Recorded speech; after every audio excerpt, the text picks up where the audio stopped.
Good morning, everyone. I hope everybody's new year is off to a good start. I am Dr. Linda Joy Rose. I go by LJ, and I am the founder of the Natural Wellness Academy. And we're going to be speaking today about why New Year's resolutions don't work.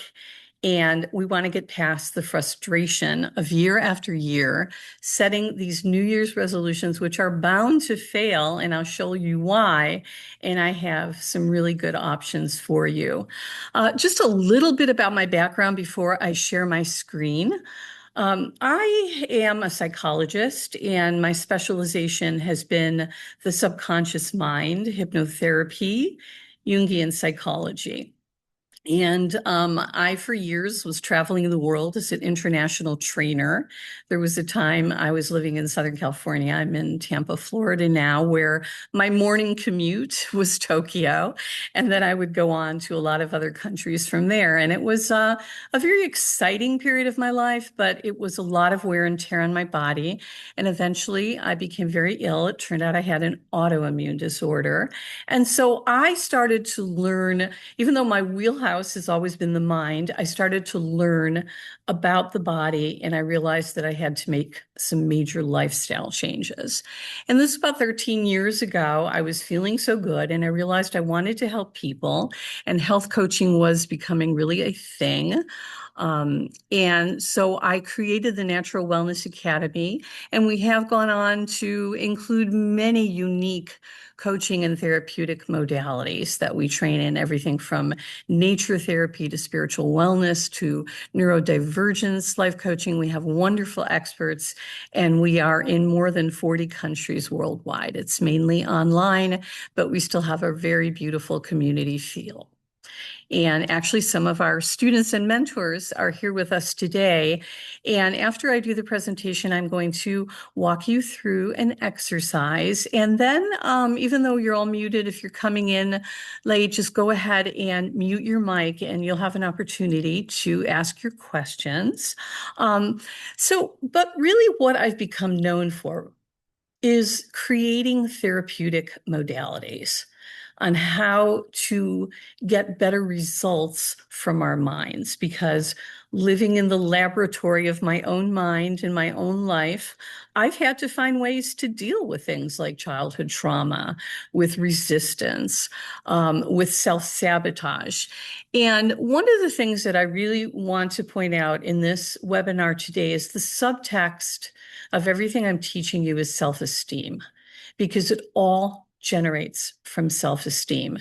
And so one of the biggest problems that we have is that nobody's telling us the truth about New Year's resolutions. And even from 20, 25 years ago, I would be doing at least 6 or 10 radio and TV shows at the beginning of the year and always explaining why they're so difficult and why they don't work.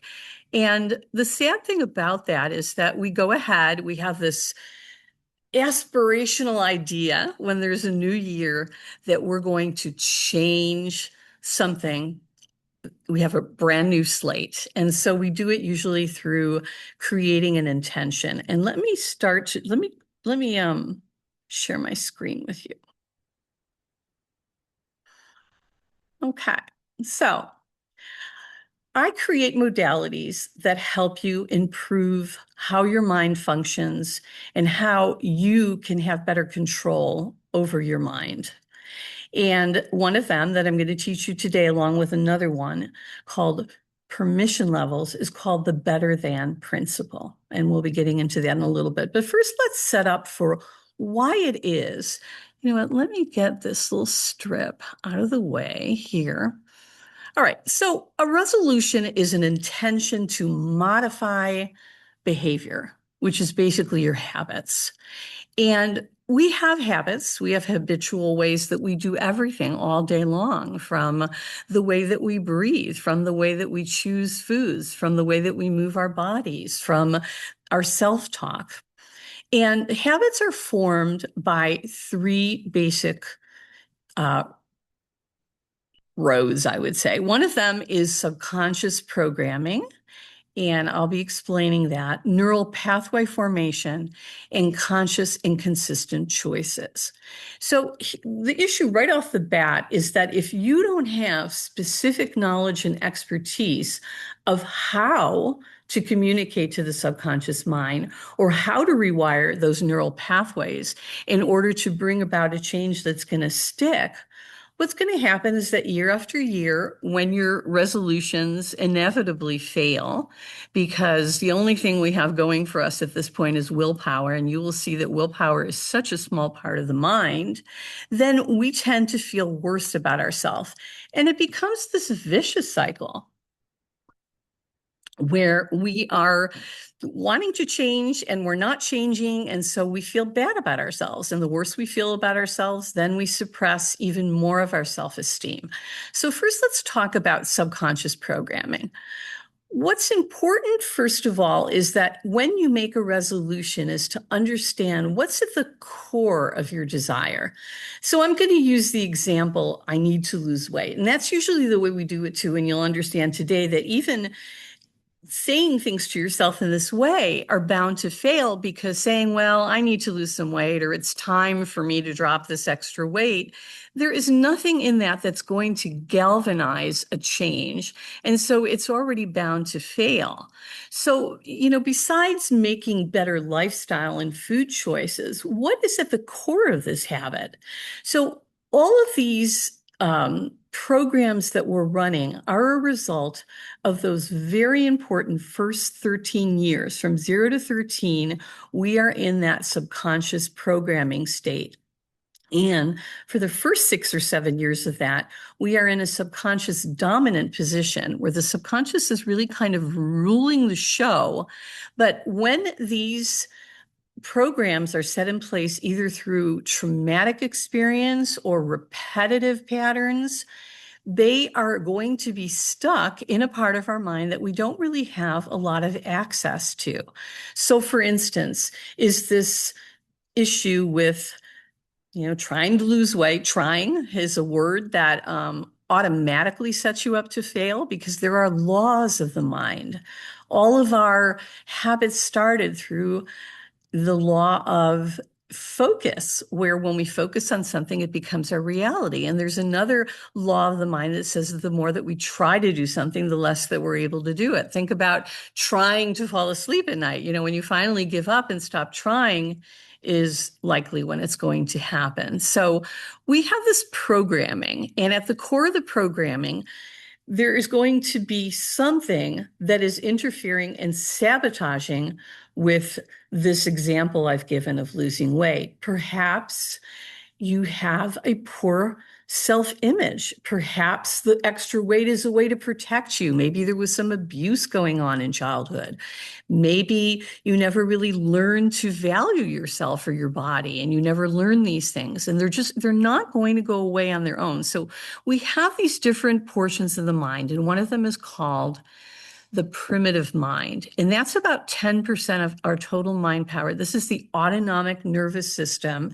And I'm sure you've heard of the fight and flight syndrome. And this is the software that, like, for instance, when you buy a computer or a tablet, there's already some programs preloaded. So these are the preloaded instincts that we have in our mind. And then we start to develop a personal unconscious through this experience. And at the core of every one of these negative or positive identifications is something that happened to us. And it wasn't the act in and of itself of what happened to us. It's what we've told ourselves about ourselves or life or the world.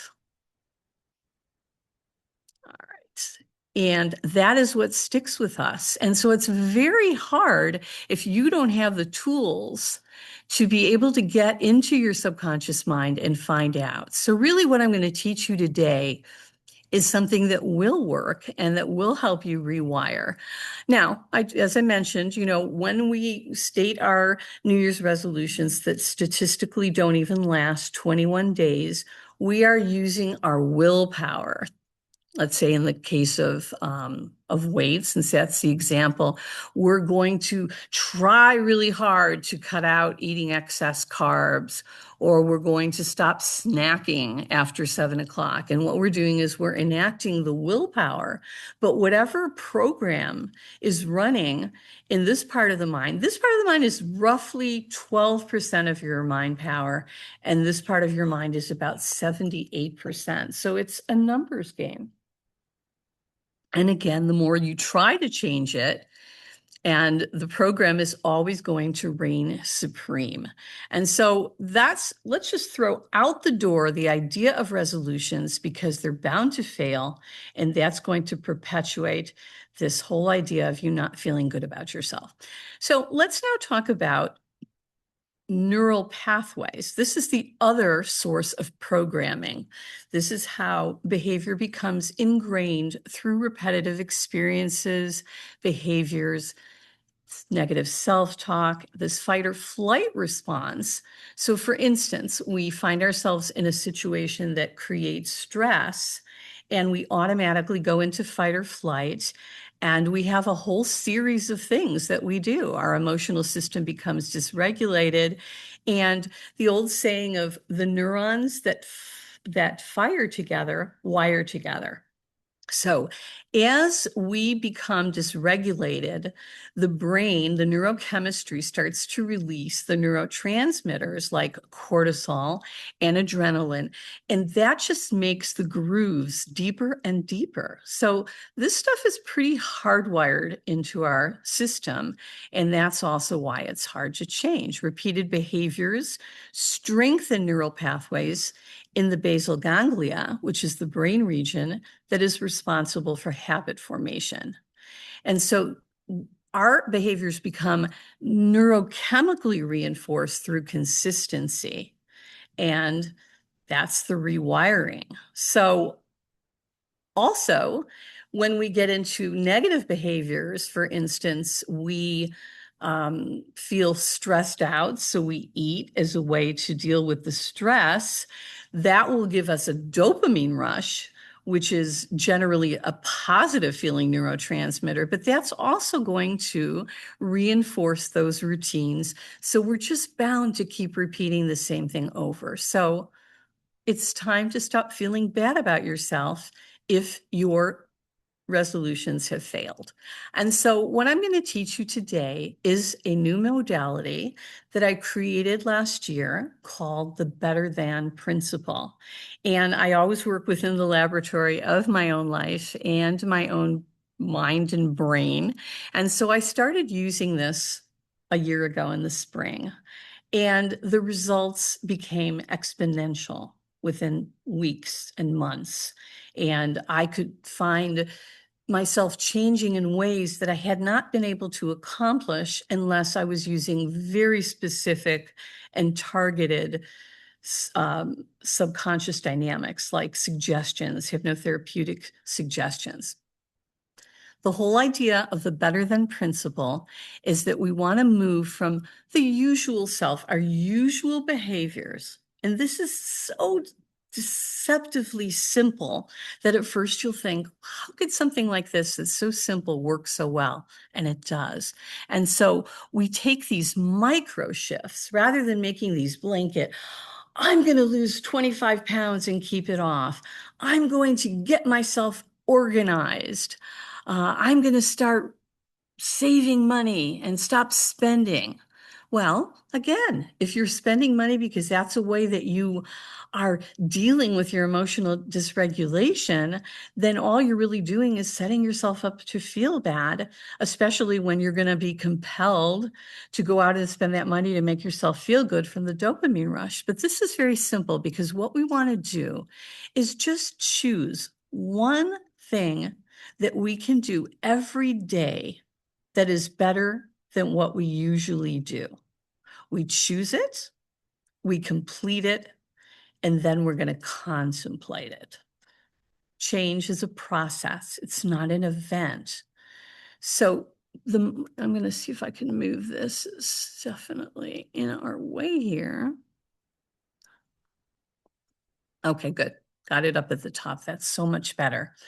So the most sustainable change happens through micro shifts. These are low resistance actions that gently move you from your usual self towards your best self. So this year, instead of demanding that dramatic overhaul, which is bound to fail, the better than principle asks just one question that every day you ask yourself, and you can plan this the night before or when you get up in the morning. I usually like to do it when I'm still in bed in the morning.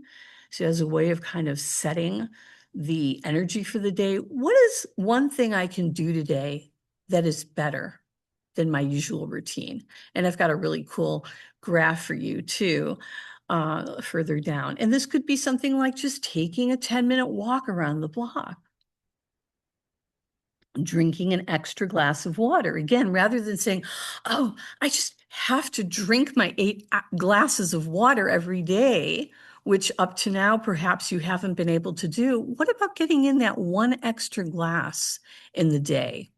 Reading a chapter of a book instead of putting pressure on yourself that you have to read, reading even a few pages of the book, maybe scheduling some playtime with your kids. Or what I do is I just get the toys out and dance with my dogs, which is going to work in a lot of ways because I'm going to feel good when the serotonin is running through. I'm going to feel good because I'm making them happy. I'll give you a link to something called the 20 breath. You can just do your 20 breath. Now, you could do something different every single day, or you can do a certain behavior many days in a row so that it becomes second nature and gets programmed in. Having a kinder thought about yourself, paying attention to your self-talk. So you choose something and then you do it. And then this is the most important part, the nighttime assessment. It's what I call the secret sauce.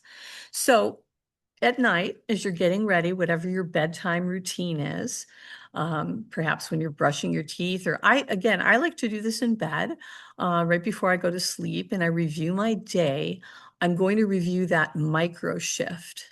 And I'm going to acknowledge how it made me feel. I'm going to talk to myself either out loud or in your mind. You're doing this self-evaluation that says, I really like the way I feel about myself because I did something proactive today. I did something that made me feel good. And then you are releasing dopamine, not from bad behavior that's giving you that rush, but because it's a reward chemical. And that starts to strengthen the neural pathways that's going to support your new behavior. And this is why it becomes easier over time. Your brain begins to want that feeling of being better than usual. You start to look forward to it. And don't overdo, though, because sometimes we have that human nature to think, if I'm doing one good thing, what if I do 2 good things? What if I do 5 good things? The idea is the consistency. If you do just one good thing for yourself every day, you're going to have exponential results over time. Remember, change is a process. It's not an event. And over days and weeks and eventually months, adding up of this beautiful dopamine hit that you're getting because you feel like you're liking yourself better, that you feel like your self-esteem is better, then neuroplasticity enters the chat.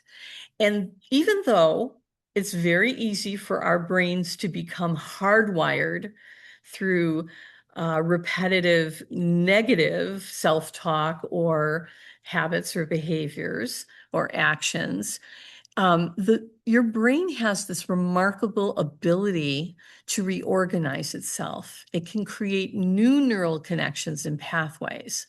And so it will adapt to new skills and experience, and it has the nature to completely change its structure and function. They've done a lot of work with people who've had traumatic brain injuries.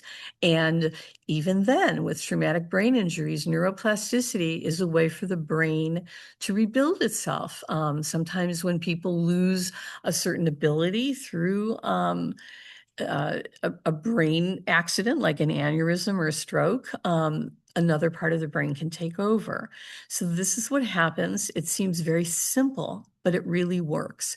And it's really important to know that research reveals that focusing on the good literally reshapes your brain to seek out even more good. That is the power of neuroplasticity.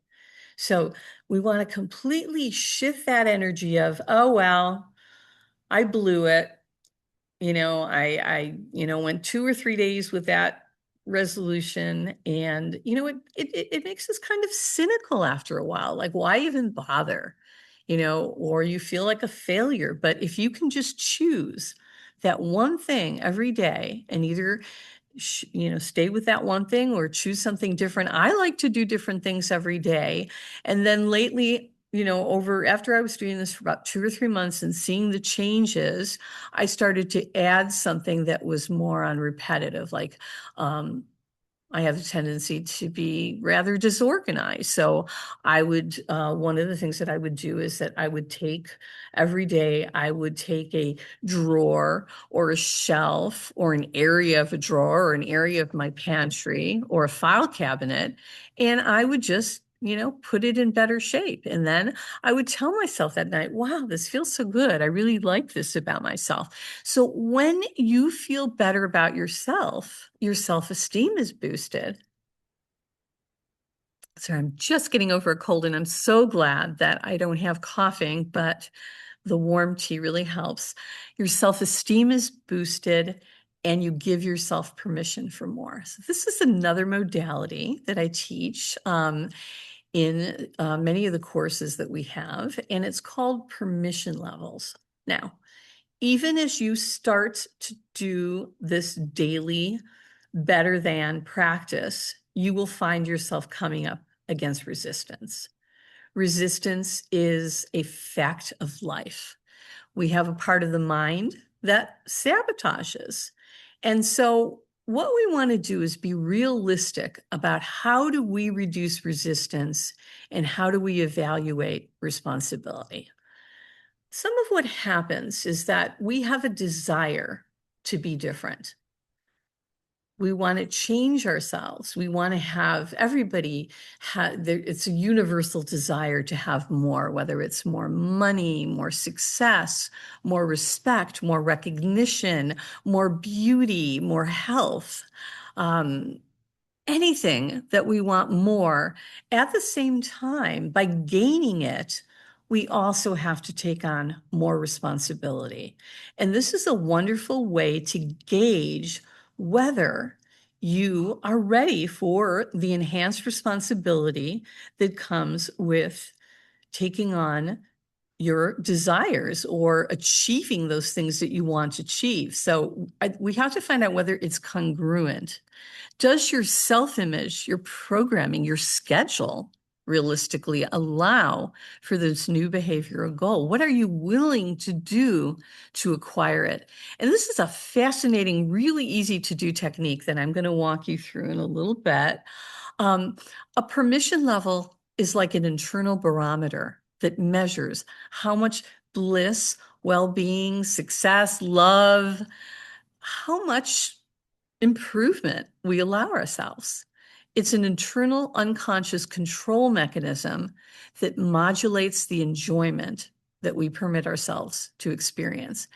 And it never fails, whether with people that I'm working with to test their permission levels, or now over the last 13 years, training people how to do this with their coaching and therapeutic clients. It never fails to enlighten us that our permission levels are generally a lot lower than what we would expect them to be. And I wanted to share a couple quotes about permission levels so that you can understand this concept. There is a direct correlation between permission levels and self-nurturing, our ability to be kind to ourselves. How many of you relate to being really hard on yourself, being difficult on yourself? I know, having trained thousands of people over the years, this is very common. You're not the only one that's down on yourself. Most people are. According to Gary Zukav, who wrote a wonderful book, if you've never read Seed of the Soul, when you can do kindly things to yourself, then you know what it is to be able to love yourself. Self-nurturing, what Sarah Ban Breathnach, who was the creator of the Simple Abundance Path, calls the hardest thing you'll ever do, demands that we regularly give ourselves permission to take time off, to indulge in simple pleasures, and to provide what's necessary to feed our heart and soul as well as our bodies. So a good indicator of where your permission levels might be in relation to your self-nurturing, and I think women particularly can relate to this, is that what is the degree of anxiety or guilt that you experience when you're not being as productive as you think you should be, that you ought to be? Maybe taking a day in bed, self-care, taking a day of indulgence. Breathnach went on to say, perhaps we are all Scrooges when it comes to self-nurturing, because if we were kind to ourselves, our creativity might begin to blossom like a plant moving toward the light. So in a little bit, we're going to do an exercise where I'm going to do a relaxation and breathing exercise with you. And then you're going to be able to identify your overall permission level. Now, you can use this technique to test your permission levels on all areas. You know, you have permission levels to how much success that you'll allow yourself, or independence, for instance. If you want to become self-employed, you can test your permission levels for health or for well-being, for mental health, for being loved and loving and lovable. Now, not everybody is visual. So when I do the technique with you and I say, you know, imagine in your mind's eye, you'd be very surprised. Many people, it's just like, boom, they'll turn around and see the number, but some people kind of get a feeling or they hear it internally. There are people that have strong auditory learning channels. Some people are strong, what's called kinesthetic. So you'll have a sense, a feeling, a knowingness that will come to you about that. And what we're going to do also is give you the opportunity to raise that permission level, but only to the point where you're going to feel good about taking on that greater responsibility and accountability. So for instance, if you're tired of feeling kind of crappy all the time and you want to raise your permission levels for well-being and health, you probably only want to look for a 5-degree increase, maybe 10, because with that higher permission level comes the responsibility. Are you willing and able to pay attention to your lifestyle?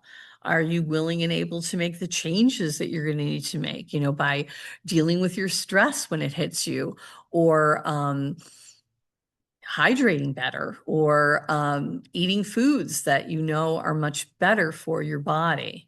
And then while we do the exercise, everybody can choose your better than action for today. So I wanted to show you also, we have, oh, somehow that kind of disappeared from here, but we have a really cool chart that you'll have access to, a beautiful graphic with all kinds of ideas about how you can, things that you can choose if you run out of ideas. And then anybody who would like to get a copy, and I will make sure that it's got the chart in there, you can send me an email. This is the email that I use most often, is the drljwellness@gmail, but you can also find me through Dr. LJ Rose at naturalwellnessacademy.org or support@naturalwellnessacademy.org. But there's a lot of resources. First of all, there is a blog about permission levels, so you could read more deeply on that. The article about the Better Than Principle from Brains Magazine. At the beginning of the year, we put out why micro shifts outperform resolutions. The 20 breath relaxation technique, that is a beautiful one. I did that as a prelude to getting a daily meditation ritual. Many years back, I kind of taught myself this breathing technique, which only takes about 5 minutes to do. And I said, I'm going to do it come hell or high water every single day for a year. And that led me into a daily meditation practice. So again, don't demand too much of yourselves, because then you're setting yourself up. Something that might seem real simple to you, you can accomplish, just by starting out slowly. Also, if you like that idea of understanding how your subconscious mind works and you want to learn how to right suggestion. For instance, when I said saying, oh, I got to lose some weight doesn't work, it's because you have to speak to your subconscious mind in its vernacular, in its language. So there's a great little book called A Year of Positive Habits that I wrote over 20 years ago. And there's a theme for every month. You don't have to choose the month you're in. You'll choose, for instance, January is organization. I kind of, November is developing more gratitude, but you choose what feels important to you. And you can do these fun 21-day rituals that will take about 15 to 20 minutes a day. And that's going to be a free download. And again, I can send all of this to you. Just reach out and I'll send it to you. And there's even a monthly tracking log for your better than principle, so that you can kind of keep you can keep track of it. And then if you're interested in learning about what the Natural Wellness Academy has to offer, you can go on our website and find out about our online certification programs. And on the courses page, we just added last month a coaching pathway quiz, which is a fun little short quiz that you just answer 8 questions, and it will give you an idea of really where your gifts may lie in terms of working with people and helping them. So what we're going to do is go through this exercise, and then you think, would everybody like to have like a little break to go to the restroom or something before we do that technique? Let me see how I can. I'm going to stop the share. And I think I'm going to put us just on pause for a moment, let everybody just go and take a little break, get something to drink, and then we will resume and go through this exercise. Again. Okay, feel free if you'd like, everybody's on mute, but if you'd like to also turn off your camera so that you can just have this experience on your own, just make yourself comfortable. Find a comfortable position. And it's always best if you can find a position without having anything crossed, unless you're sitting in a cross-legged meditative position. And when you feel ready, close your eyes and begin by taking some deep cleansing breaths. I'd like you to breathe in through the nose and breathe out through the mouth. And as you're breathing in, just imagine that you're taking in very positive, cleansing, uplifting, and clearing energy. And as you exhale through the mouth, imagine that out through the soles of your feet, you're letting go of anything that bothers you, any attachments, any blockages, any discomfort. And just allow yourself to be present now, focused on the sound of my voice, the deep breathing in and out through your nose now, just in through the nose and out through the nose, focusing on the sound of my voice, any sounds or movements around you. Neither bother nor distract. Just stay focused on the sound of my voice. And just imagine that you're walking down a little mini stairway of 5 steps. And as I count you down from 5 to 1, You're going down very safely and feel yourself relaxing with each and every step. So as you take that first step, 5, feel yourself going into a beautiful, relaxed state.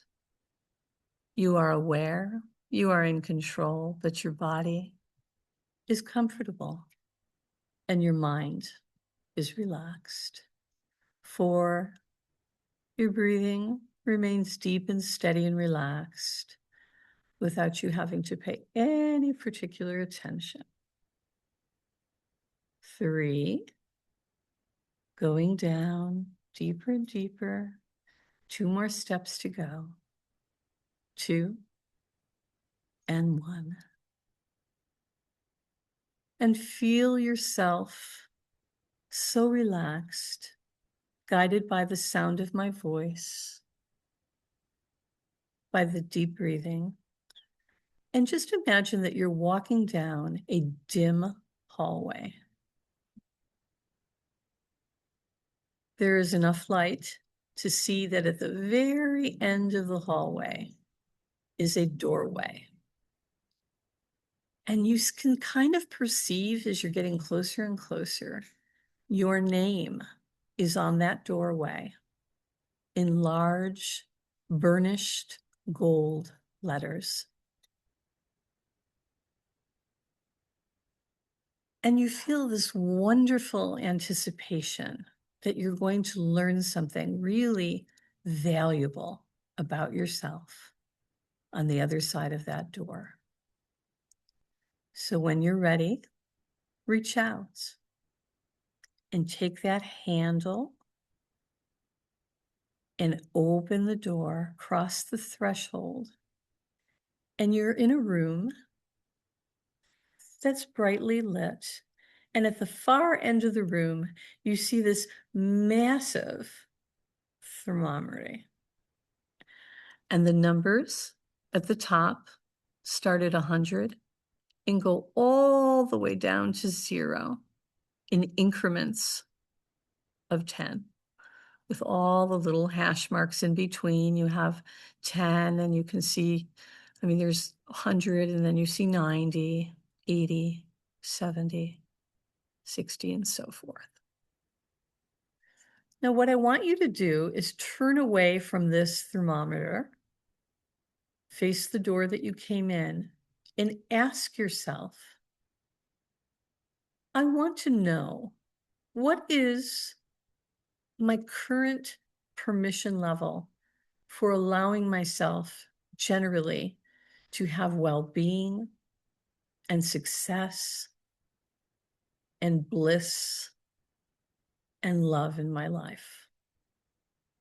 I'm willing to know that number, whatever it is. And then turn back around, and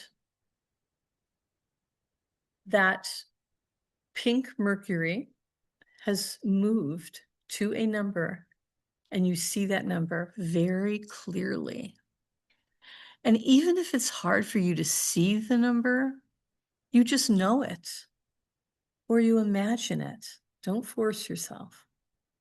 Or ask internally, where am I?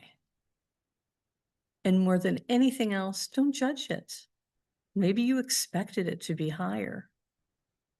But what's beautiful about this is that you can change it. You can increase it. However, with increased permission levels come increased responsibility and accountability. How much are you willing to do to gain higher permission levels, to feel better, to feel more loving towards yourself, to project that onto others so that you feel loved by them and respected and appreciated? Would you like to increase your permission levels?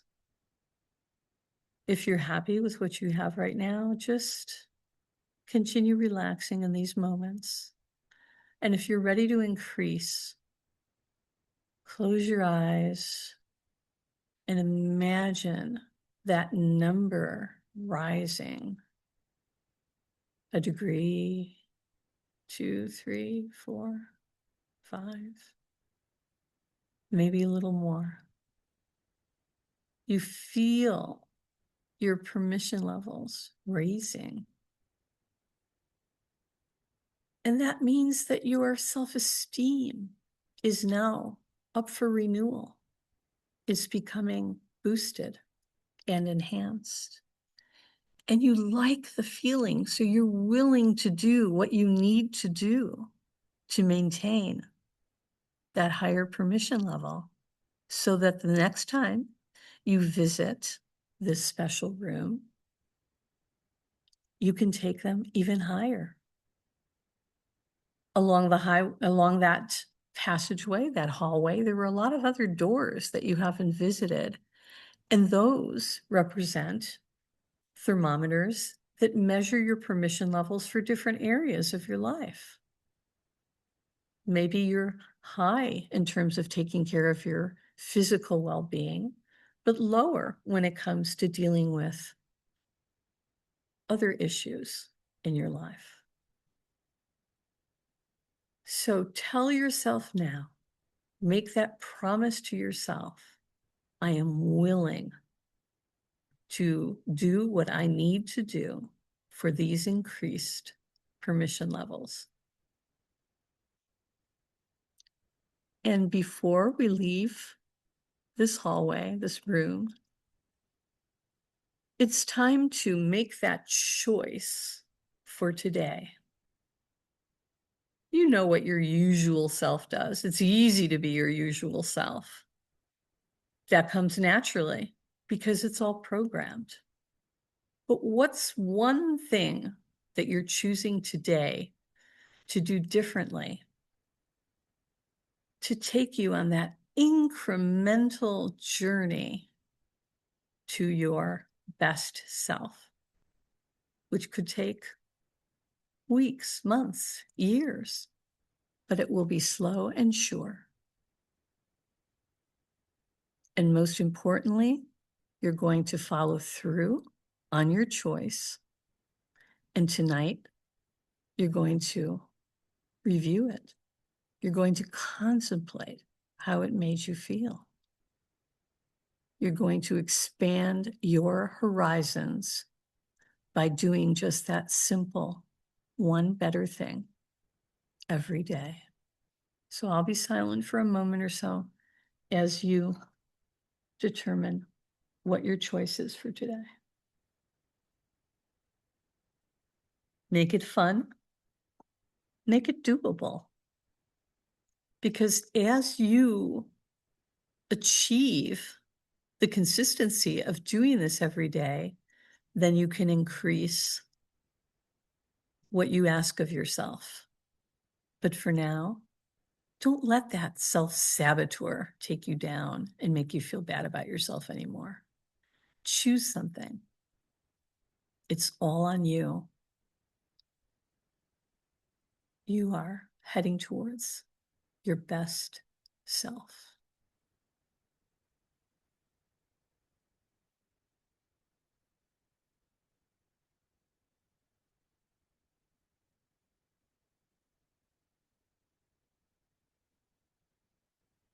Okay, now let's get ready to come back to our full awareness, come back to here and now. You're going to turn around and close that door behind you as you leave the place of your permission level accounting. You walk back down that dim hallway, already with a little bounce in your step because you've raised your permission levels and you've made a choice to be better than you were yesterday. And coming back up that stairs, I'll count from 1 to 5. Coming back to full awareness with your senses very clear and open, as if you had just bathed in some beautiful spring water. Coming back with a beautiful sense of well-being, one. Coming up that step, feeling good about yourself and where you're at with your permission levels. Two. Three, feeling very refreshed, very alert. Four. And five, eyes open, wide awake.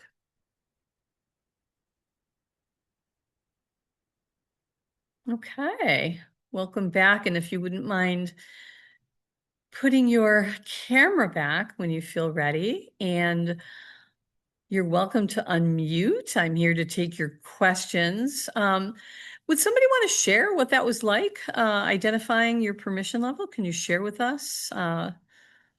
What was it what you expected? Was it I will different? if you like. I'm sorry? I said, I will if you like. Yes, Nancy. Amazing. So powerful. So transformative. For me, anyway, because I've never really thought about it that way. You know, And it's true. We don't understand. You know, we live in such a victim mentality as human mhm, beings. We feel like, how come I'm not having that success? How come I'm not getting the love that I feel like I'm due? But this puts the responsibility, not the fault, the responsibility with you, Nancy, that you realize that, wait a minute. You know, do you want to share what you saw in the way? I mean, I think of you, Nancy, who's a very good friend of mine, also one of the mentors from the Academy. She's the mentor for our past life regression certification program, and I've known Nancy for about 30 years.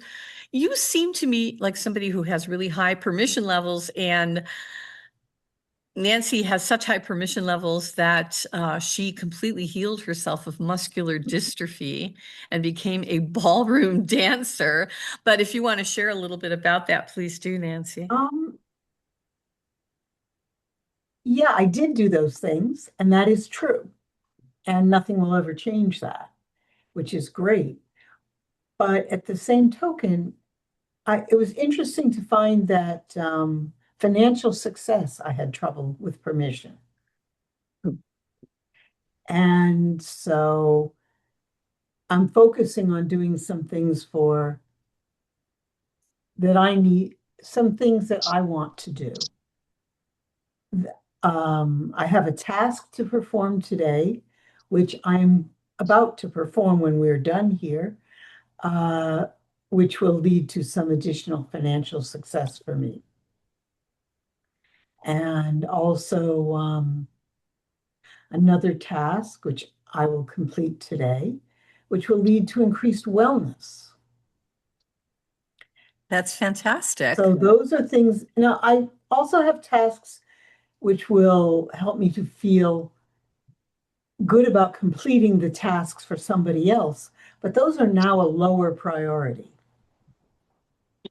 I think, like a lot of women, I tend to put other people's priorities first, and that isn't a great idea. Exactly. Again, as mothers, we have that tendency to put everybody in front of ourselves, and then we wonder why we're not getting what we want. You know, we are inhibiting ourselves at a permission level. Mhm. Since this was something, that I've been using for over 20 years, it's very powerful.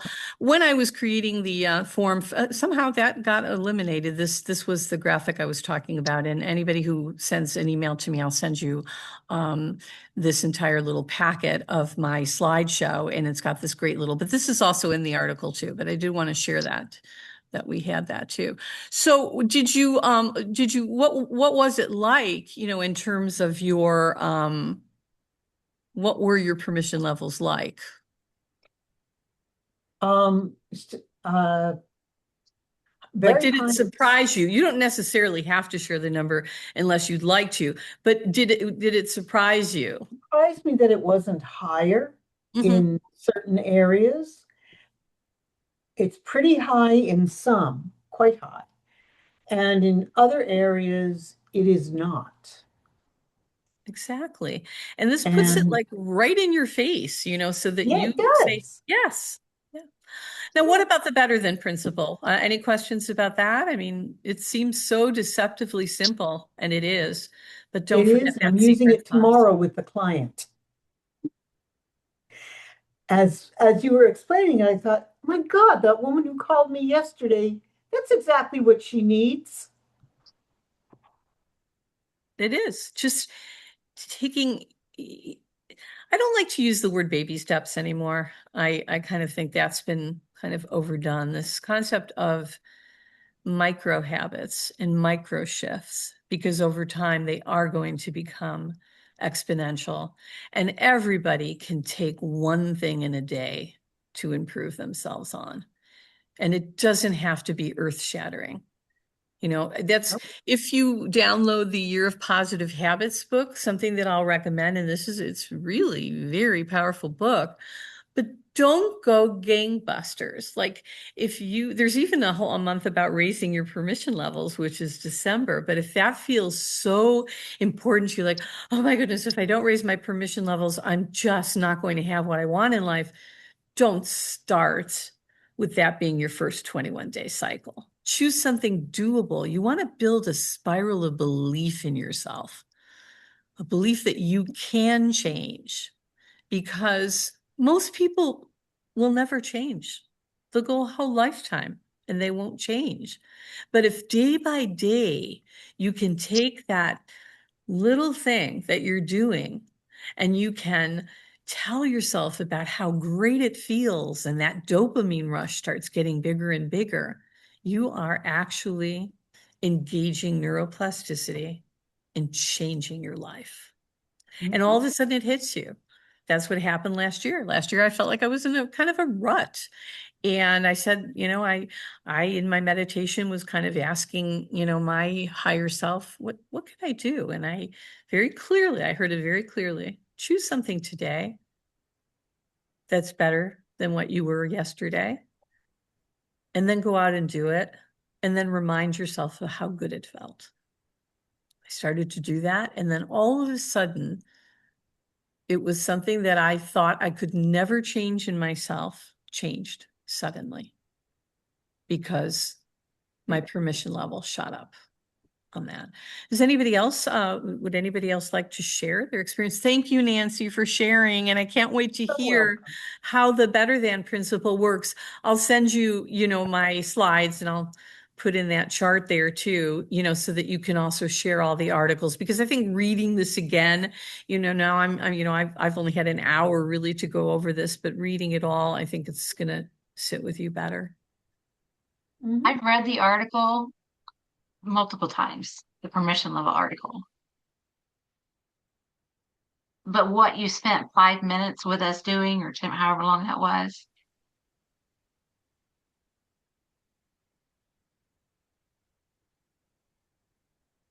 I got so much out of that. I mean, it's that 10 minutes, I just feel like I see more in the article now than I did. I can focus more on certain things, and I'm just at a different level. And my thermometer was lower than I thought. I thought it was kind of low, but it was like really low. Well, I mean, And that I doesn't had been surprise trying me. to see Yeah. I'd been trying to see the thermometer, but somehow when we were doing it just now, I was like, oh, yeah, it's clearer than I thought and it's lower than I thought. And don't And get down on yourself for it. But remember, I've told you this, Myra, because Myra's in one of our training programs, and I've been working with her also. As we do, we have mentoring. Joe is a mentor in the spiritual wellness and nature therapy. Um, and Paula is a mentor in the hypnotherapy and spiritual wellness and mind dynamics. But it's these are what are called subconscious dynamics, and they can shift you so simply. And Myra, you are so hard on yourself. So that doesn't surprise me. People who are particularly hard on themselves, they're operating, again, they're trying to push it through with willpower. But if that core belief is that you're not deserving, or that because something happened in your childhood, again, it's not what happened to us in our childhood, it's what we interpreted about it. It's what we told ourselves about ourselves or life or the world. So let's say mom and dad were having a real rough go of it, and you walked in on them fighting and they kind of turned on you. Now it can't be your fault. It's that's your parents are adults. It's their responsibility, but a child does not have deductive reasoning. It's pure inductive reasoning.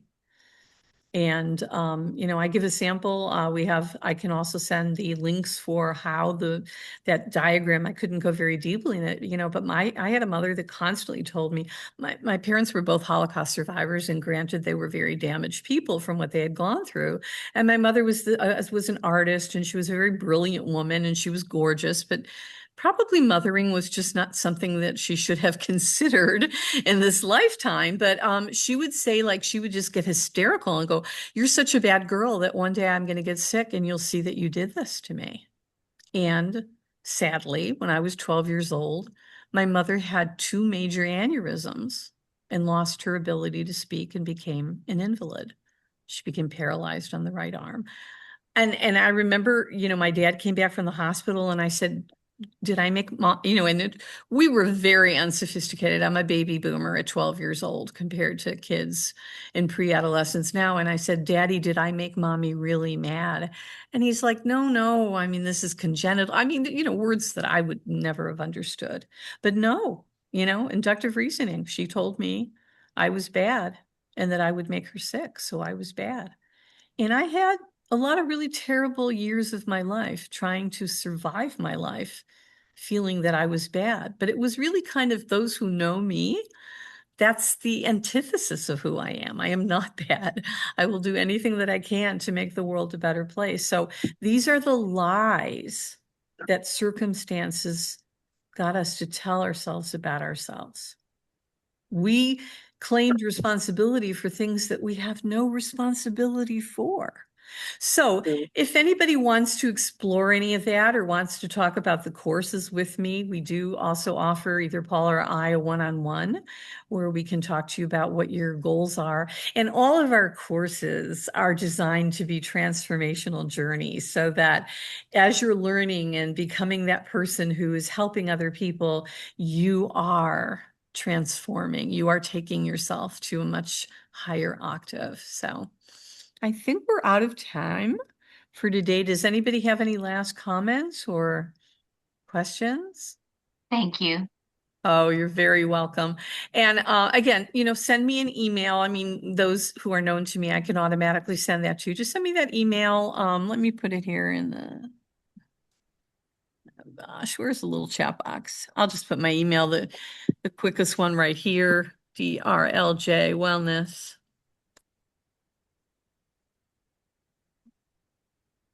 Also, if you remember natural wellness, oh, Mary said it felt really powerful. Thank you for that. Great session and webinar, very much so. Yes, send that to me, or if you remember that it's the Natural Wellness Academy, we're a .org because we are an academy, and you can just send to the support @ too. But we'd love to hear from you for how this is working for you. And I certainly appreciate all of you being here today. And don't forget, make yourself better today than yesterday. And tomorrow, guess what?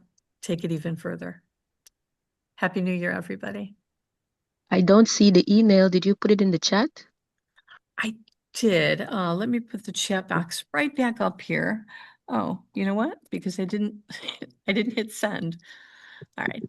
drljwellness@gmail.com. Again, if you don't remember that, drljrose@naturalwellnessacademy.com, or just go to the Natural Wellness Academy, I'm sorry, .org, and you can send an email through the system. And we'd love to hear from you. So, I'm working on the book right now. I'm actually going to be working with an agent for this modality. I'm turning it into a book. There's so much information I can share on this about neuroplasticity and taking this to higher octaves too. So stay in touch with us. If you do send an email in, we'll have you on our newsletter list. We don't send out newsletters very often, like maybe once every couple of months. You can always unsubscribe, but there's always information that you can use to improve your life. And of course, we'll let you know when the book's available too. So thank you. Thank you, Learn It Live, for having me as your guest. And I will include that one graphic that I showed you at the end that I don't know, somehow when I was clearing up the final pieces of it, that got eliminated, but it's a lot to concentrate on. All right, I'm going to stop the recording.